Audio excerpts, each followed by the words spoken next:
Olá, muito bom dia. Meu nome é Eugênio, mais conhecido como Geninho, e eu sou atualmente meu diretor aqui do Sim Paraná.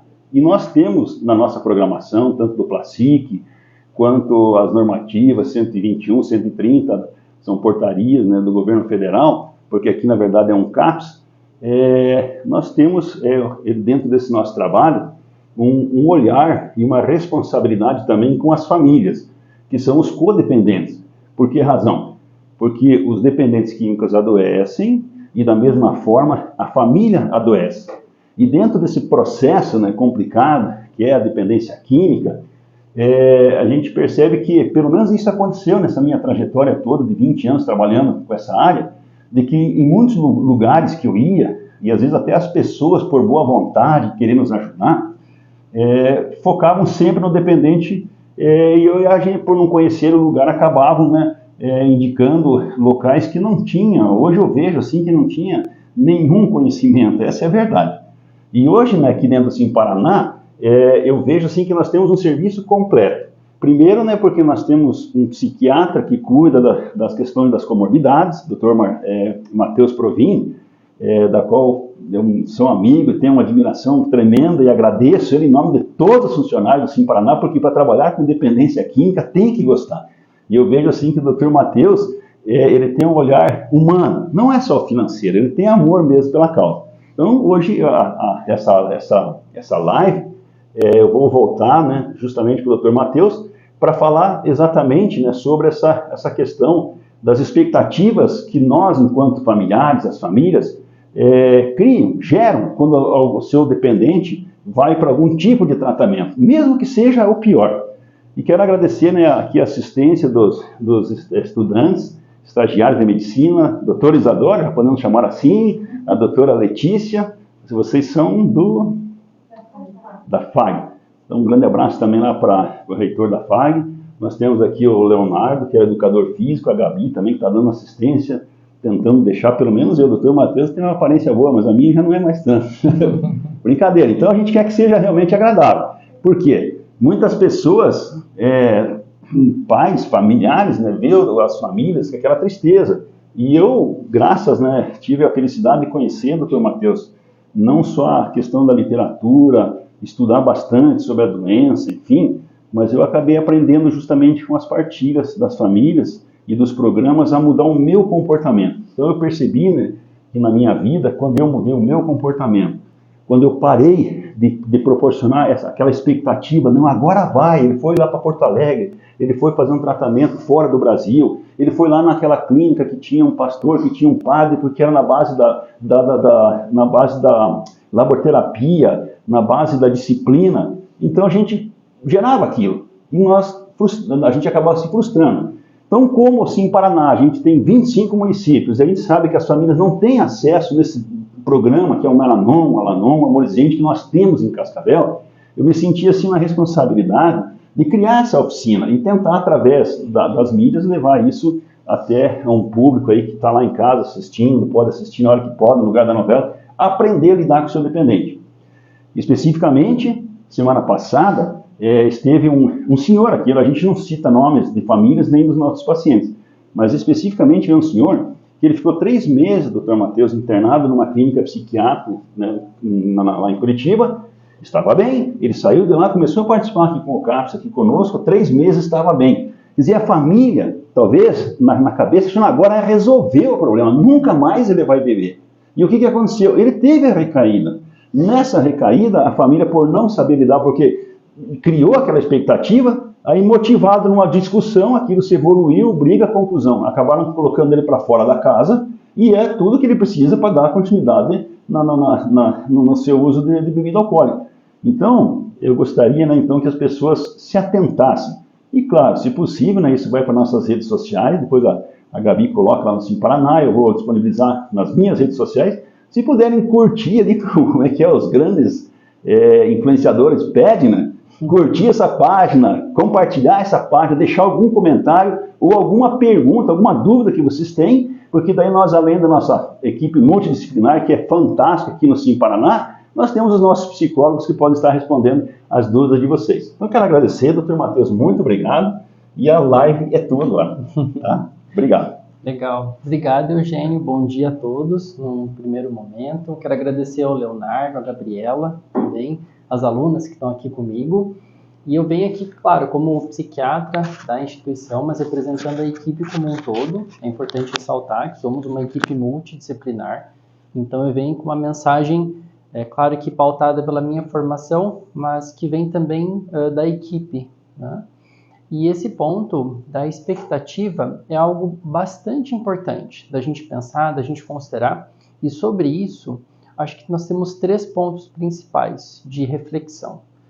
Um deles é bem essa expectativa, como o Eugênio colocou, de que a partir de um tratamento, de uma internação ou de um período, seja de 1 mês, 3 meses, 6 meses, tem tratamentos que oferecem aí 9 meses de acompanhamento, de acolhimento, a gente vê uma expectativa de que depois disso o paciente vivencie uma cura, quase como quando a gente trata, por exemplo, uma infecção de garganta. A gente toma antibiótico por 7 dias, às vezes 10, às vezes 14 dias, e a infecção ela cura. Vida que segue, não tem mais que tomar remédio, não tem que voltar no médico, não precisa nem voltar para consulta depois do antibiótico, muitas vezes. Mas na dependência química a situação é um pouco diferente, ou bastante diferente, na verdade. É interessante pensar a dependência química, ou o nome que seria o mais correto, transtorno por uso de substâncias, como sendo uma doença crônica, uma condição crônica, mais parecida com a diabetes, com a pressão alta. Então, falar em cura, nesse caso, nem sempre é utilizar o melhor termo para definir a recuperação. A gente fala em recuperação, a gente fala em controle, em melhora da qualidade de vida. Tudo isso, de fato, a gente consegue com o tratamento, assim como consegue com o tratamento para hipertensão arterial, para diabetes. Então, esse paciente que passa por uma desintoxicação, que passa por uma internação de semanas, de meses, ele sim, ele está recuperado, talvez ele já passou pelo momento mais crítico da abstinência do álcool, da abstinência da droga, mas ele tem uma caminhada que está só no começo, uma caminhada que vai acompanhar ele e a família também pelo restante da vida de todo mundo. Então, pensar nesse processo pós-internação, pós-desintoxicação, eu diria que é a parte fundamental do tratamento, do plano terapêutico de um paciente. É isso que a gente faz aqui, por exemplo, no Sim Paraná. A gente recebe esses pacientes que vêm das internações e monta um plano de tratamento para cada um deles, que envolve períodos prolongados, de anos até, de acompanhamento, de consultas recorrentes, de grupoterapia e por aí vai. Então, é uma caminhada contínua, que não termina com alguns meses. E da mesma maneira que é uma condição que pode ser entendida como são entendidas a hipertensão arterial e a diabetes, a forma de recaída é parecida também. O fenômeno da recaída, ele não é único, quando a gente pensa na questão da medicina, não é único da dependência química. A gente pode falar em recaída na hipertensão arterial, a gente pode falar em recaída no diabetes. Então, por exemplo, o paciente que está fazendo o tratamento para pressão alta e que foge um pouco da dieta que foi prescrita ali pelo médico ou pelo nutricionista, ele teve um comportamento de recaída. O paciente que tem diabetes, que não mediu direito a glicemia dele, como foi recomendado, que comeu um pouco mais de doce em determinado momento, ele teve um comportamento de recaída também. É claro que na dependência química, a recaída ela é mais dramática em geral. Ela envolve componentes sociais, componentes familiares, envolve talvez um sofrimento comunitário maior.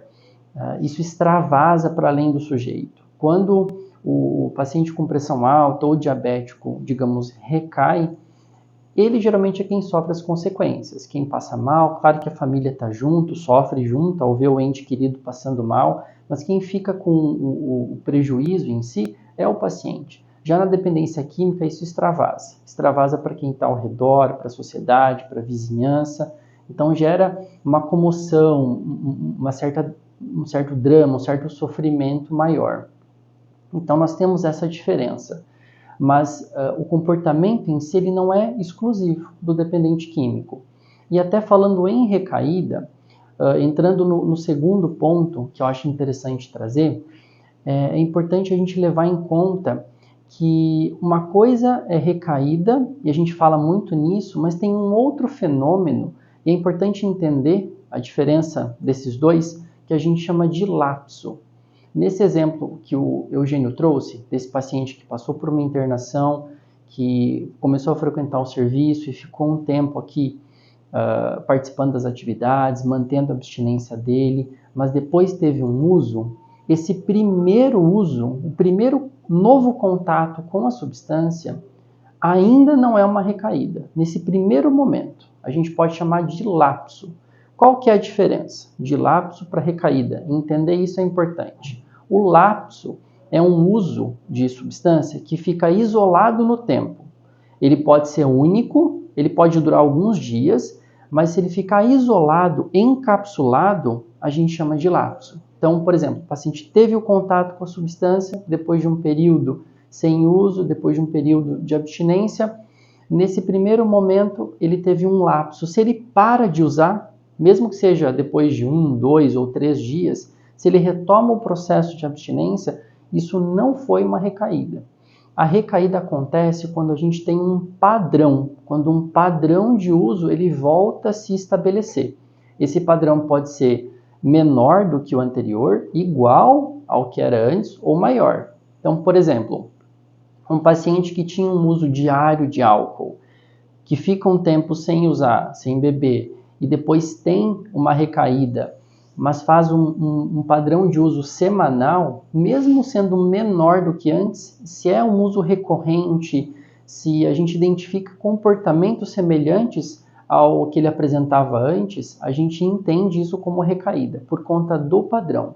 Agora, se for um uso isolado e pontual, a gente vai chamar de lapso.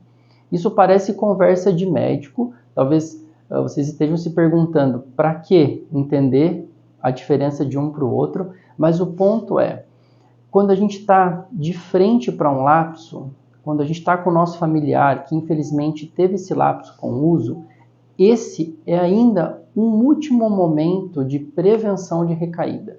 A recaída ainda não aconteceu. Se a gente conseguir dar um suporte para esse sujeito, para essa pessoa que está sofrendo, nesse momento crítico, enquanto equipe, enquanto família, a gente ainda pode evitar que esse uso continue.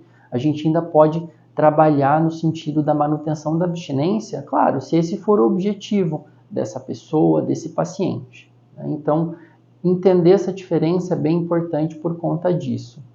E num terceiro ponto, quando a gente pensa então, nessa questão toda da expectativa e de como está presente nesse momento crítico, que é o do lapso, ou até mesmo da recaída, acho que nessa ideia da expectativa, o suporte, o apoio da família, além, claro, de tudo que o paciente encontra na equipe, é algo fundamental. E como o Eugênio sinalizou, aqui no serviço, além de todo o acompanhamento para o paciente, o acompanhamento que envolve atendimento psiquiátrico, atendimento psicológico, mas também acompanhamento com terapia ocupacional, com educadores físicos, ou melhor, profissionais da educação física. A gente tem essa equipe completa, que inclusive conta com nutricionista, farmacêutico, fora a equipe de enfermagem, assistência social. Então, tirando tudo isso que está disponível para o paciente, a gente também tem atividades e grupos para os familiares, momentos de partilha, de trocar experiências, informações, de aprendizado construído junto de familiar para familiar. Obrigado.